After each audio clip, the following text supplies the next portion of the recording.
बिहार की राजनीति में सत्ता के आगे सिद्धांत, मूल्य, विचारधारा जैसे शब्द बेईमानी हो गए हैं। यहाँ सत्ता और कुर्सी के लिए पार्टियां अपनी राजनीतिक वफादारी बदलती रहती हैं। पार्टियां जनता के मुद्दों को छोड़कर अपने राजनीतिक हित को साधने में लगी रहती हैं।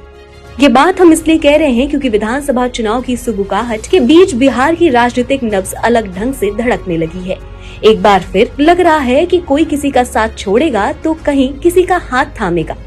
एक तरफ जेडीयू और बीजेपी में खटास की खबरें हैं तो चर्चा है कि कांग्रेस और आरजेडी के रिश्ते में भी तल्खी शुरू हो गई है। पहले बात महागठबंधन की करते हैं, जहां कांग्रेस और राजद के बीच सीट बंटवारे का विवाद सामने आया है। कांग्रेस अध्यक्ष अखिलेश प्रसाद सिंह ने कहा कि पार्टी 2025 का चुनाव 2020 विधानसभा चुनाव से कम सीटों पर नहीं लड़ेगी।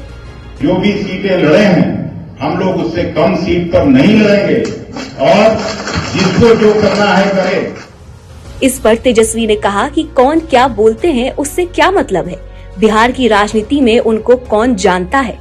आप लोग तो किसी को भी नेता बना देते हैं, जिसको हम भी नहीं पहचानते हैं, ना कोई पहचानता है बिहार की राजनीति में। अब बात करते हैं एनडीए की। यहाँ भाजपा और जेडीयू के बीच नेतृत्व के सवाल पर हलचल मची हुई है।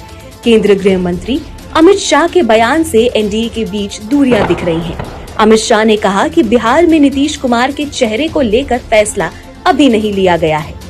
अगला बिहार का चुनाव आप लड़ेंगे नीतीश जी के साथ? मैं डिसिप्लिन कार्यकर्ता हूं भारतीय जनता पार्टी का, ये पार्लियामेंट्री बोर्ड का अधिकार है।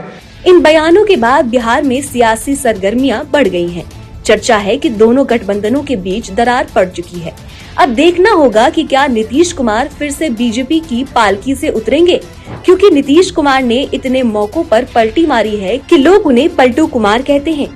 वहीं बिहार में कांग्रेस 2020 वाला खेल खेलना चाहती है तो दूसरी ओर से तेजस्वी यादव आंखें तरेर रहे हैं।